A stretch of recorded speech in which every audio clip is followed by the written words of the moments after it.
Okay, you people out in TV land know how this works, except for those of you who don't. First one. And Kyrut said, in man's world, which we're talking about the secondary world, but let me read. In man's world, that which doesn't exist, yet exists. We've had variations of this before, and I think it made several people out in TV land, civilians, sane people, I think it sort of burned up their carburetors trying to follow it. In the secondary world, that which does not exist still exists, which is, may I suggest, a place where there occurs serious conflict amongst serious people, such as a group says UFOs exist, or a group says spirits exist, or a group of people say, yes, a man once died and came back to life and started religion and then left town. Well, let's take UFOs. Most people are spirits. The majority of people, if they're confronted with this, would say, no, they don't.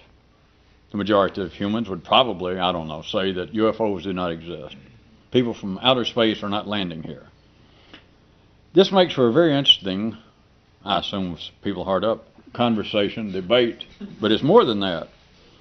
And beyond the area that I could make light of, you do know that many peoples have gone to wars over the big C.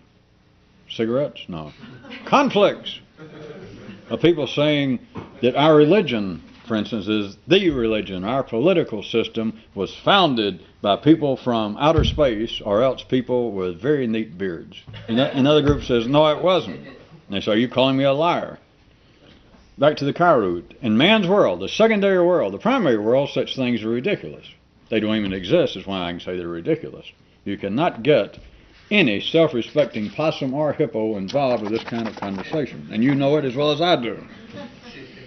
In man's world, in the secondary world, the world that is unique to man, that which does not exist, which the Kyrut is admitting some things don't, that which does not exist yet exists.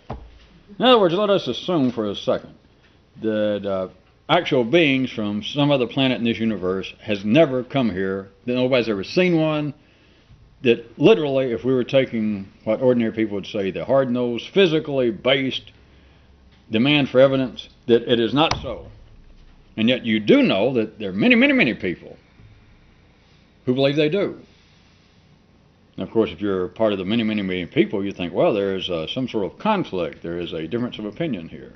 That's why you're ordinary people. Didn't mean that personally, but if you thought that, you're ordinary people. I don't care if you did used to be, was flying the family stone.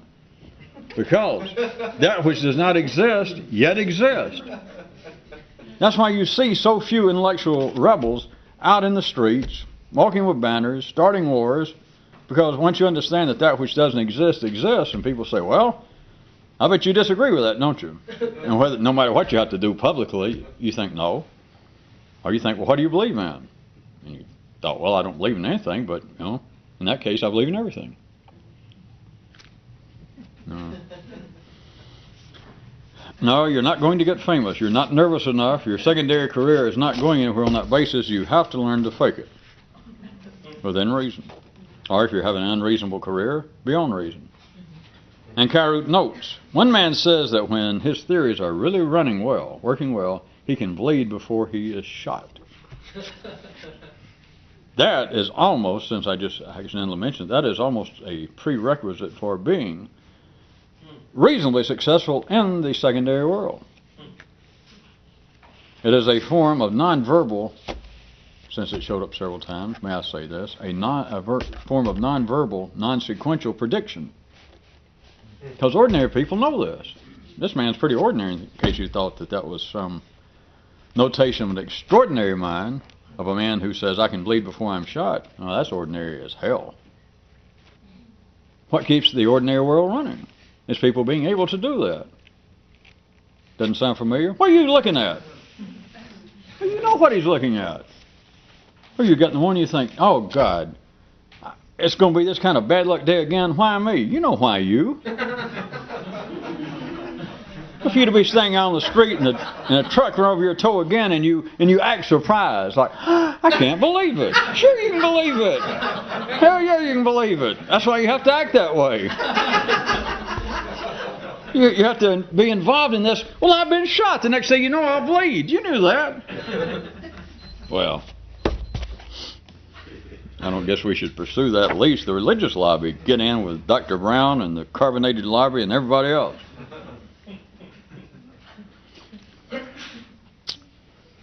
Okay, this one, the punchline is what I think you people missed because it's tied to the body. Isn't that academic English talk? The body of the... That's not a business letter. Well, hell, I paid that bill.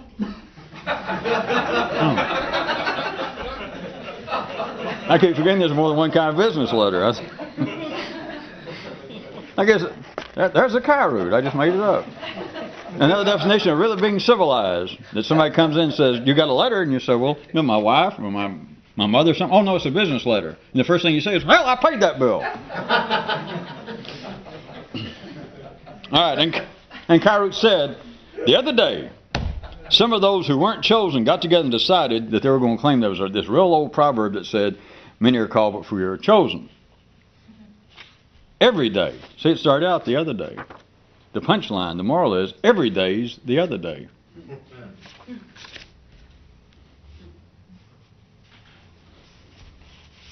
I think I detected some mercy agreement out there. We're running late, so I can't stop. I'll take it. It is not going to help or hurt our ratings. So, for those of you out there, I know several people have written me, and I didn't have the nerve to read them on the air, the actual letters. But yes, we do give away free booze here. It's why, because people's written in and said, boy, I sure does get a lot of laughs and reaction off stuff that I'm quoting some of the letters that they say I do not find amusing or interesting. I know. You do what you got to.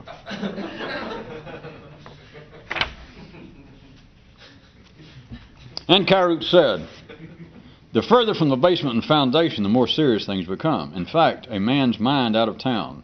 Think about it for a second. If we were just cheap, we'd say a man who's out of town. But then after that, you could make all kinds of probably titillating comments about a man that he's out of town, probably registered in a motel under some phony name. But it says a man's mind out of town can become so serious that it actually aches. If we were ordinary again, and you were talking about somewhere thrown into a story or a would-be maxim, you would think, well, a man out of town, if you're going to say something like a guy out of town, then you'd think that it was going to lead to something that would have nothing to do with seriousness, because you would surely assume it's going to come up to make some kind of either joke or attempted moral statement on someone being immoral, being indeed perhaps in a motel under an assumed name, probably with an inflatable woman that was not his wife, or not his own inflatable woman. I started to say, what do people do with them, but I don't know. Every time I think about that, I have to change my own. I don't know, do I? Maybe I just never seen my type. I don't know. At any rate, you would think that there's going to be some comment about a man out of town that would surely be something far removed from any comment about seriousness, that you're going to say something about a man being drunk, a man getting up and trying to sing in a nightclub, a man trying to pick up women. Notice, this starts out, the further away from the basement and the foundation, the more serious things become. Colon, semicolon. In fact, a man's mind out of town can become so serious that it actually aches. Now, after all that, could I suggest to you from another view that a man out of town, if we go back right quick to run them both together, as they should be, and we had just an ordinary man out of town doing something that would seem to be to his normal patterns of behavior to be uncivilized. That is, to get drunk, try to pick up women, be obnoxious, and during the daytime, back in his hometown, he is a straight-laced accountant. So you could say, well, that's far removed from seriousness, but I would suggest, nay. That could be the extreme seriousness to the point that he is beginning to hurt. But then you've got to be fast enough to realize that there is a kind of hurt to begin with to be civilized, to begin to get away from the basement. But to get away from the basement is necessary for you to begin to think. And once you begin to think at the ordinary level, you begin to hurt. That's what ordinary people say. You all agreed to that a few nights ago. If you ask ordinary people to describe the singular aspect of life. The human aspect of life, is there any word that most people would agree on, and it would be troublesome, problematic, irksome, kind of hurting. You know, I wish I was, would say some philosophers out of town with a few drinks.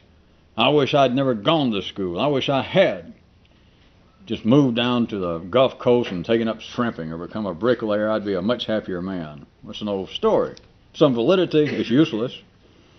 So out of town, the kind of man who would apparently be having fun, I'm suggesting, and it's no attack, as you know, on getting drunk and trying to pick up strange inflatable women. That's not the point.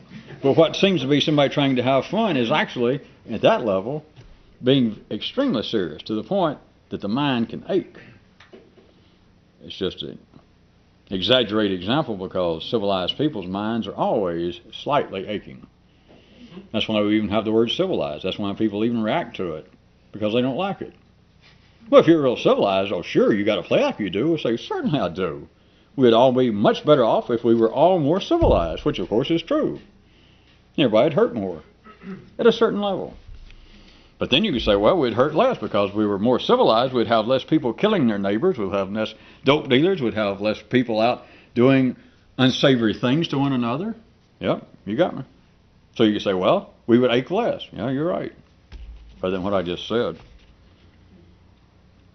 Well, I can't stand it when I can play that part so well, because all I want to do is say, well, you ignorant bastard. Except I was the one who just said it, and it made sense there 3 minutes ago.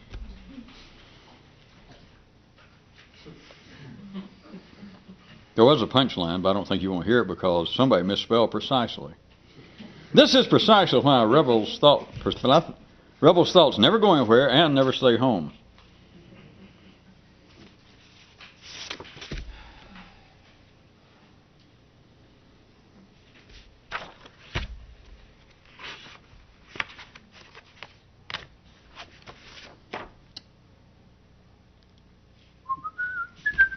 A city father gave his son this grown-up person's type admonishment.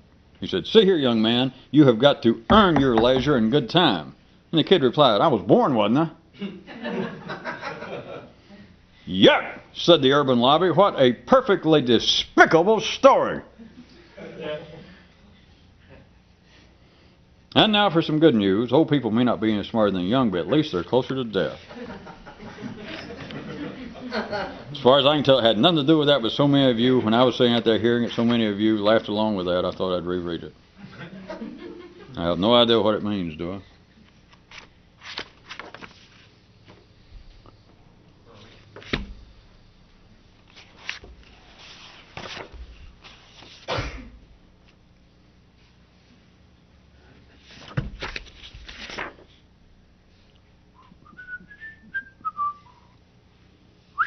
Okay. One of these long ones, and you asked for it. What happened to Ralph Edwards? You mean besides dying? I don't think he died. He looked dead. No offense, but I just thought he looked dead about 40 years ago. That's when he was in his prime.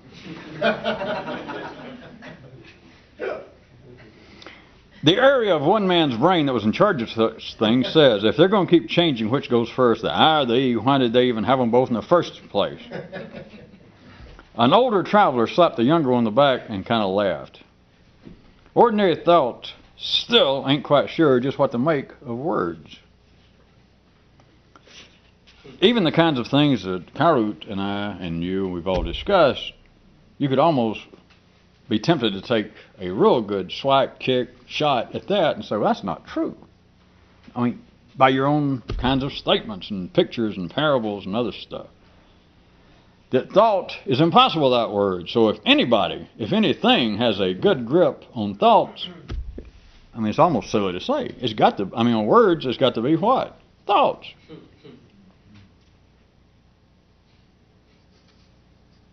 And pretend we're all mulling this. Except I see a few of you look like you're more on the verge of carping it. But back to what the kids, listen, what the kid said. I mean, the old man said, he said, ordinary thoughts still ain't quite sure what to make of words. You would have no words until you could think.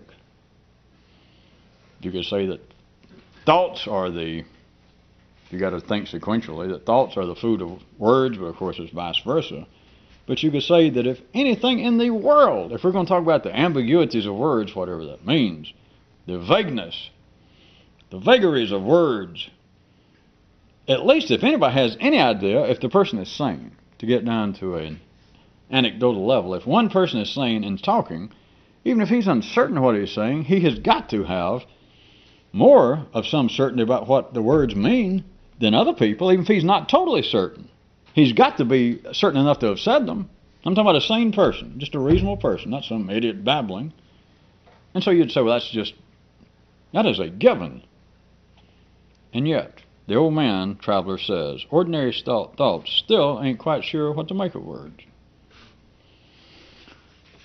The final line was, both, these are proper nouns for those of you that keep up with that industry, both the canard and the brute lines remind you that it's fun to have fun while going somewhere. The canard line, the brute line.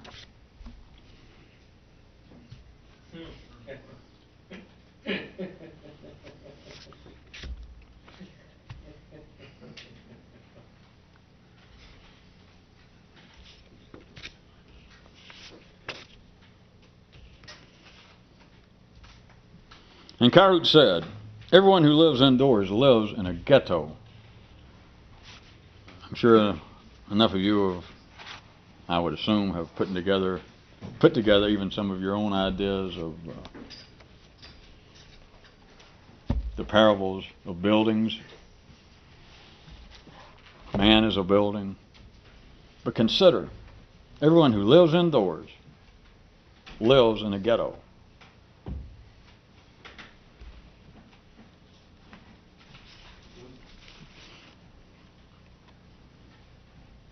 And in relation to that, I'll read the next page. Huh? What? She got stung. Oh, about what? Something I said? Oh. You mean right now? Yes. This is better.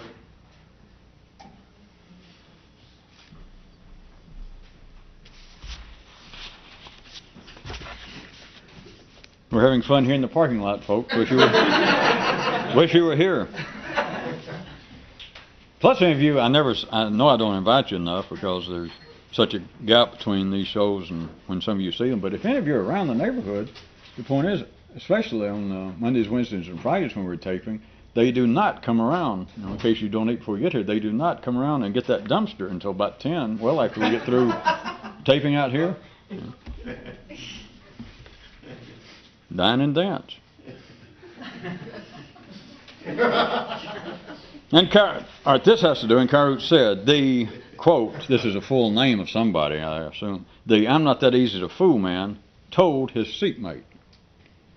They put on the big news shows all the time at night just so that you'll think that the day is over.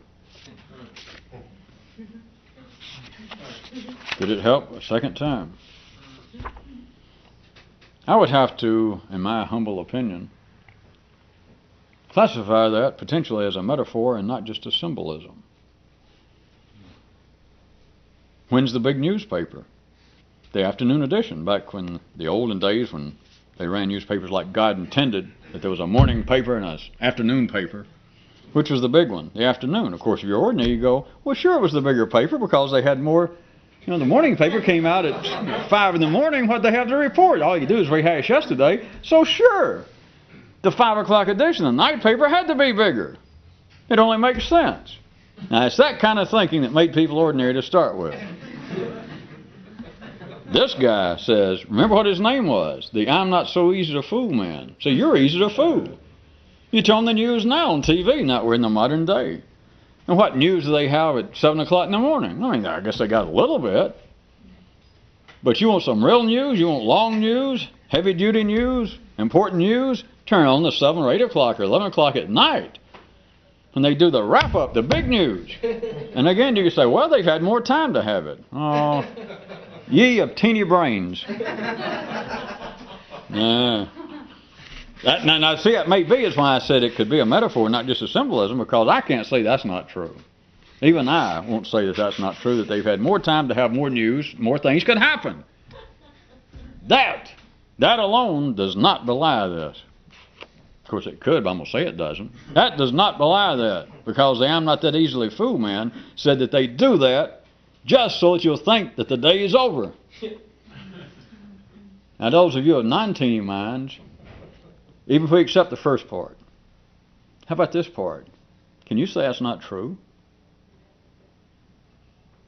Why does everything happen and then the end of the day get there and you kind of wrap up the day? Whether you got a news show or not, whether you got a TV or not, you got a news show.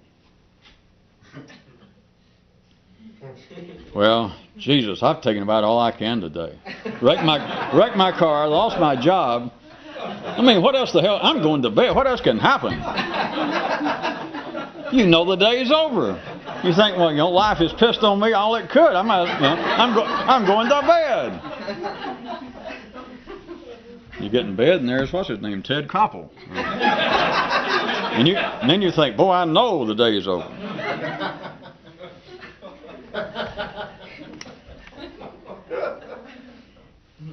Those of you who are really good, by the way, you can look at it on a broader scale. You're back to the question of history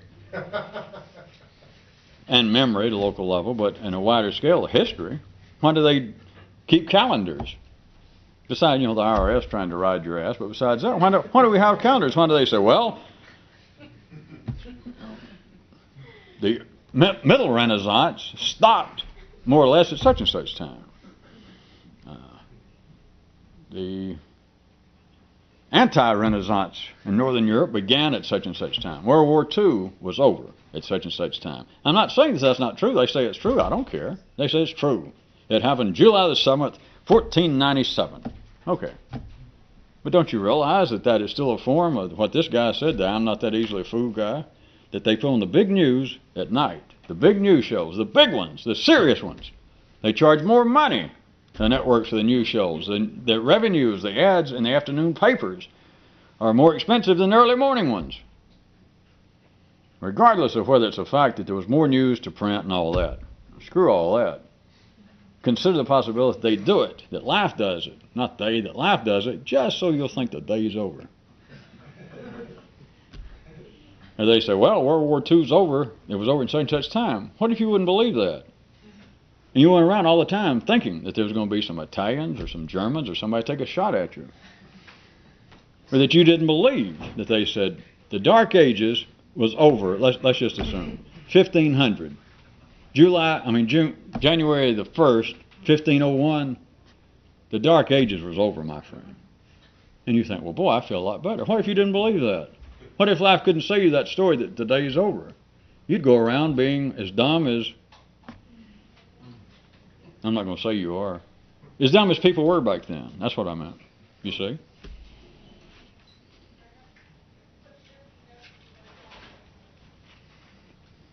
They trying to pick up the dumpster early? I hadn't eaten yet.